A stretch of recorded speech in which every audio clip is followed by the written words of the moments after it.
glaubst, dass ich fleißig gewesen bin, dass ich gearbeitet habe. The whole world is against Hitler and Hitlerism. It was February 28, 1944.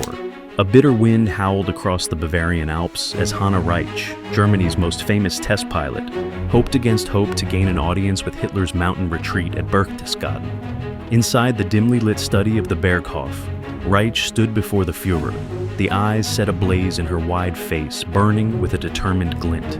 Scattered across Hitler's desk were blueprints, drawings for what looked more like a missile than an airplane, a bizarre aircraft. Reitsch's proposal was daring. When she said this, the room was tense with the idea. It was just not another aircraft. It was an armed version of the V-1 flying bomb, a weapon that would require the ultimate sacrifice from its pilots. Even for Hitler, the plan seemed almost too brutal, almost too extreme. But as Reitsch went on to detail the very specifics of how this might do the trick, he began to be seized with a sickly fascination. Might this be Germany's last and only gamble? With that question hanging over their heads, the story of the Reichenberg, the plane too creepy for Hitler, was set in motion. In early years during the course of World War II, Nazi Germany poured an incredible amount of money into building wonder weapons, technological marvels they believed would shift the paradigm of war. Among these were the infamous vengeance weapons, or Vergeltungswaffen, several elaborate and terrifyingly devised instruments intended to break the spirits of the Allies and to bring a glimmer of hope back to a German populace that was being unmistakably battered.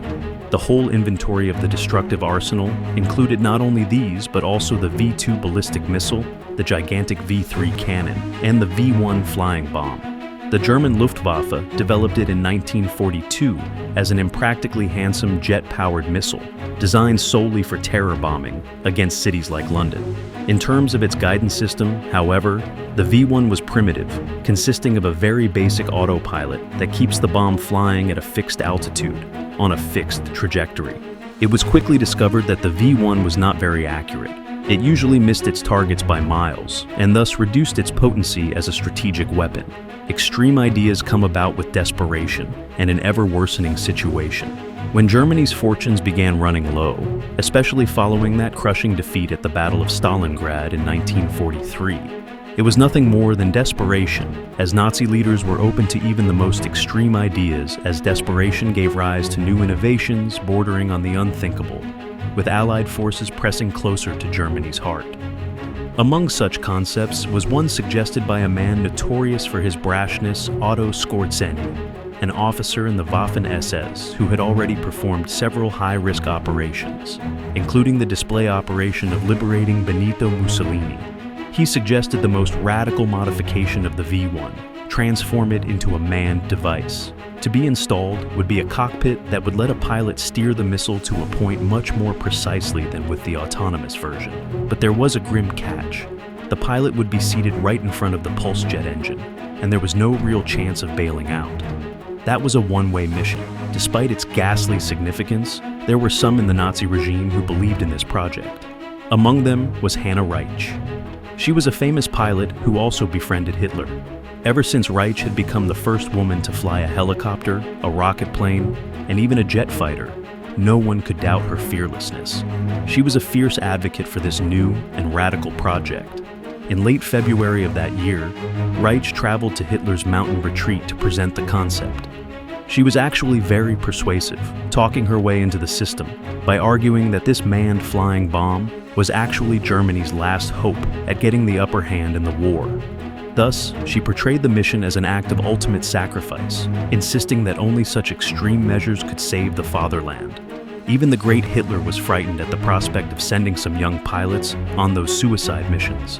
Still, Reitsch's resolve had taken him to his own heart as much as it seemed to everyone else's, and as the war continued to turn against Germany, he eventually agreed to the program. So began the development of the Führer V-103R, whose codename would be Reichenberg, a last-ditch effort born out of the Reich's darkest hour. The V-1 flying bomb was, in official nomenclature, the Führer V-103. It was part of the Nazi wonder weapons program. Born of the German Luftwaffe's attempts to produce a reliable long-range weapon that would instill fear into the Allies' hearts, the V-1 was launched in 1942. The spectacular example of engineering of its time was a small jet-powered missile that flew hundreds of miles with a lethal payload. Its pulse jet engine made it emit a rather characteristic buzzing, hence its nickname, Buzz Bomb. The V-1 is arguably the first operational cruise missile ever created. It was designed to hit places like London and cause mass hysteria and destruction as it passed through. The original design of the V-1 had virtues. It was very inexpensive to manufacture. It could be massed onto a considerable distance because it was simple enough to be released from ramps. This simplicity made the missile appealing in a war that was increasingly demanding advanced technology. The pulse jet engine might be primitive by today's standards, but it made the V-1 cruiser travel about 400 miles per hour, a speed that many Allied fighters were hard-pressed to intercept. For Nazi Germany, this vengeance weapon spelled an emblem of technological superiority and a psychological tool to demoralize enemy populations. However, the V-1 flying bomb was not perfect. Its guidance system was rather primitive, and even an autopilot that relied on a really simple gyroscope kept the bomb headed generally in the appropriate direction. There was no onboard system to take the bomb to a specific target. All that was done was presetting of a general flight path by the launch crew, causing major problems. Often during testing, the V-1 went terribly astray, missing by miles. This was another blow to strategic value. While it could hit cities like London, it could not target military or industrial installations, and so its efficacy was really limited to terror bombing. That was a significant problem for the Nazis because practically all signs pointed against them, and they needed rather more focused attacks. Germany was increasingly by 1943 in a disastrous predicament. The loss at Battle of Stalingrad marked the turning point in the war, where Nazi hopes of dominating the Eastern Front crumbled into dust. The momentum for victory was gaining its hold and was soon set on the Western Front for the D-Day invasion. Meanwhile, over Germany's skies, stretched out to the breaking point, the Luftwaffe was defending against relentless Allied bombers, targeting their own industrial heart. As the Reich continued to suffer its mounting losses, Hitler and his senior commanders became increasingly desperate for any means to turn their fortunes around. It was then that even the most utopian, extreme ideas took on a life of their own. The failures of the V-1's guidance system pointed to a new solution, one that could achieve the precision the Nazis so desperately sought. Otto Skorzeny's concept for a manned version of the V-1 began to be discussed as a possible answer. After all, if a good pilot could guide the bomb straight into the maw, the chances of an effective strike would skyrocket considerably. This idea, while audacious, seemed to offer the stability which the first version of the V-1 lacked. By equipping the V-1 with a cockpit and having a pilot who would then fly the missile to the target in a manned configuration, the Germans thought they had the inherently untrustworthy weapon and made it into a precision-guided missile which was terrifying in its potential. It was not impossible to miss. The pilot would sit literally inside the nose of the pulse jet engine, with no realistic means of getting out. Even if the pilot were to bail out at the last second before impact, chances of survival were highly unlikely due to the speed of the aircraft, and in relation to the positioning of the jet. The mission would equate more or less to a suicide mission. Though, as Germany's back was then up against the wall, ideas that seemed impossible were now being considered. By then, it was a desperate gamble, one that pushed the boundaries of technology and morality. For the Nazis, it was almost the last fling of hope, an option in the course of a desperate last attempt to gain an edge as the war closed in on them. And it was exactly at this moment, under the stern pressure of an impending defeat, that lay the stage for one of the most chilling projects of the World War.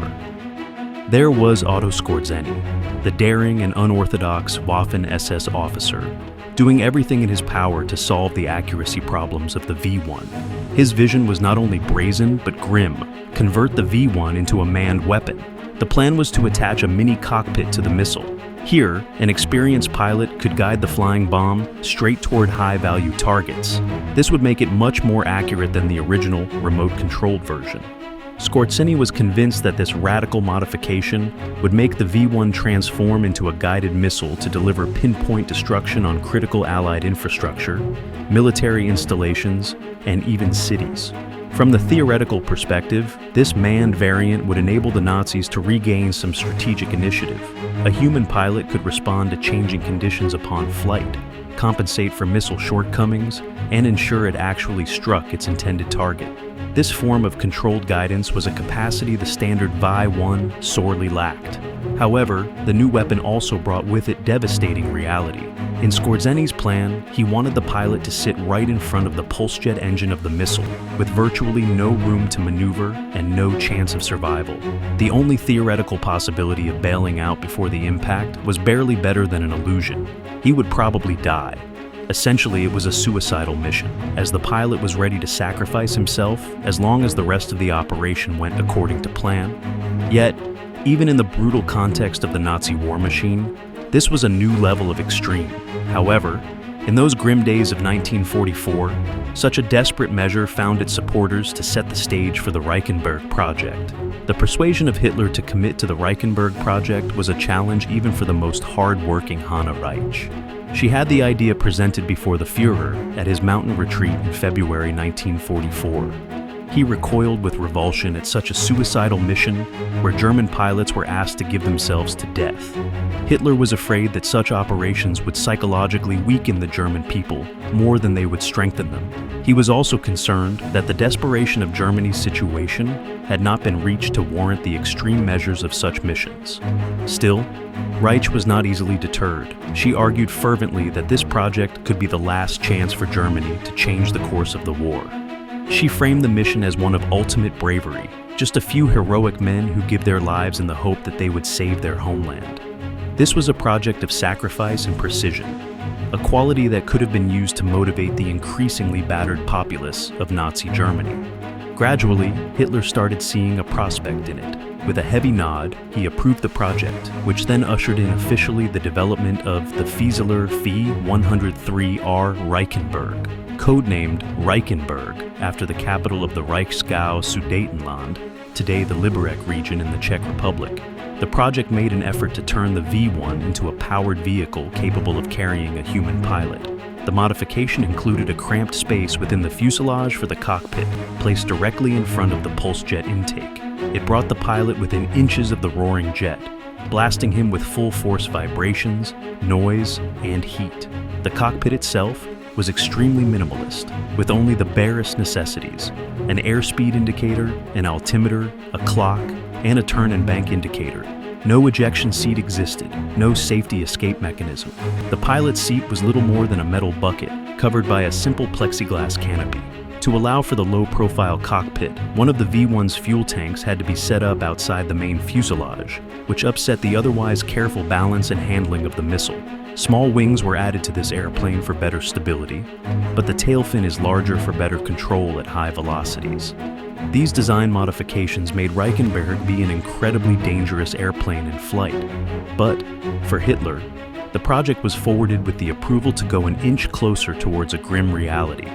The Reichenberg project produced several variants, each designed for specific training and operational purposes. These versions, named RI through RI-4, were developed to prepare pilots for the extreme challenges of flying what was essentially a manned missile. The RI was an unpowered glider for basic pilot training, and flown to introduce trainees to the unique handling characteristics of the aircraft, without the added danger of managing the pulse jet engine. This first step was intended to give pilots a feel for how the aircraft would behave in flight. Second, the R2 included an instructor cockpit besides the main one. Since this was required for training, it then became indispensable. The very fact that it was an unpowered glider provided a much safer learning environment with regard to pushing the envelope by performing various maneuvers. The R3 was a dual control trainer powered by a pulse jet engine, bringing pilots from the gliding phase to powered flight. This exposed the pilot to the full impact of flying under the punishing vibrations and noise of the pulse jet, all the time, yet still permitted an instructor on board to add additional safety over this critical training phase. The R4 was considered the combat-ready version, and the main difference was a cockpit atop a V-1 flying bomb. It still utilized the same pulse jet engine as the V-1, producing around 350 pounds of thrust that propelled it at up to 400 miles per hour. In operation terms, though, this engine was dangerous. The pulse jet vibrated so powerfully that the aircraft was incapable of stable flight. It could only run efficiently at high speeds, which caused problems both during takeoff and landing. Of course, those limitations were compounded by the precarious position of the pilot under the jet intake and the absence of an ejection system, which made flying the Reichenberg a sort of death sentence. Undeterred by these facts, however, the project went on its merry way, training pilots for one-way, disastrous missions. Called the Leonidas Squadron, after the Spartan king who led his men on a death mission at the Battle of Thermopylae, volunteers for the Reichenberg project were young, fanatical Nazi pilots who received rigorous and hazardous training in preparation for their grim one-way flights. The psychological implication was immense, as they had to, along with their training, bear with the thought that their missions would almost surely meet their fate. The training was aimed at instilling in them an unrelenting devotion to the Nazi cause, in a mindset where the ultimate sacrifice would be a badge of honor rather than a tragedy. Training program training began with the RI glider airframe variant, providing pilots with a grounding and aircraft difficult handling characteristics. They then went on to the R2 under close watch by instructors who guided them into practice maneuvers. When they felt ready, those pilots moved over to the R3 and experienced the bone-rattling roar of the pulse jet engine. The last exercise was mock attack runs, in which the pilots aimed their Reichenbergs at ground targets and pulled up just in time. This was as much an exercise in skill as a psychological preparation for their one-way mission.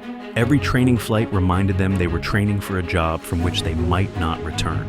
Initial flight tests that autumn of 1944 at the Larz airfield showed the Reichenberg to be a nightmare to fly. The initial 2 test flights were made by the 2 unpowered glider variants, which ended with sad crashes for the pilots. It soon became evident that the manners intended in which this aircraft was supposed to take to the air were really quite impossible to command. Its tiny wings offered little lift and insistence on having a high speed if it was to be controlled properly, and a proper landing gear did not exist. The aim was for the pilots to crash the aircraft in a controlled way. It was an impossible feat. To solve these problems and improve the psychical level of the project, it was Hanna Reitsch, project's most outrageous supporter, who itself conducted several test flights. Her participation engaged volunteers and smoothed out some of the skepticism among military leaders. Reitsch was a national hero in Germany. Therefore, her involvement helped give credibility to this project. Even the skilled aviator had some problems with the handling of Reichenberg, and she crashed down several times. However, miraculously, none of those crashes took her life. These tests served to further bring home the dangers of the Reichenberg: unstable flight, intense vibrations from the pulse jet engine, and a near impossibility in surviving a mission. With these very serious issues in hand, training continued as the squadron moved relentlessly toward its grim objective.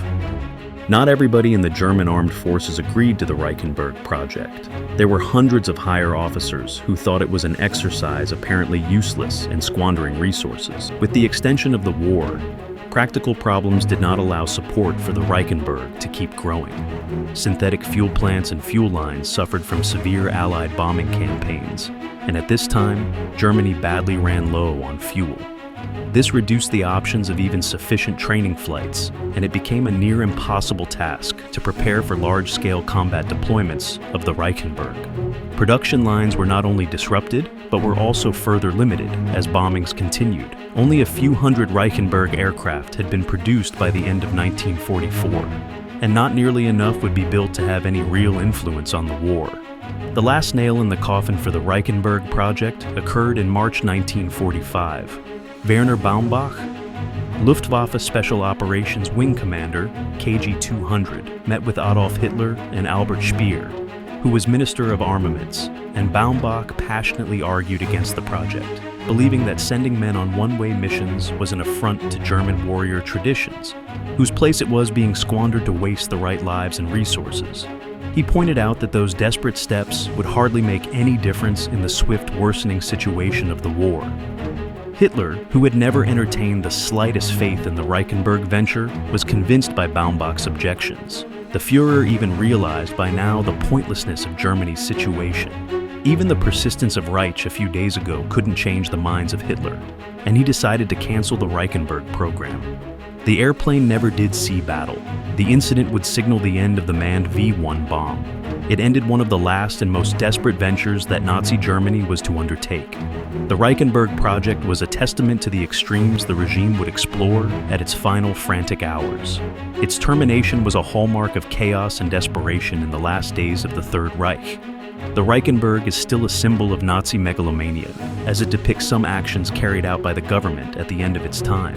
Although it never had a change to enter the battlefield, the project generated invaluable data that goes back to the post-war period, which influenced guided missiles and jet aircraft development. Today, several surviving Reichenbergs are found in museums around the globe, acting as ghostly reminders of the horrors of the war and the danger of unchecked ideologies. If you liked it, share and subscribe to more deep dives into history's forgotten tales.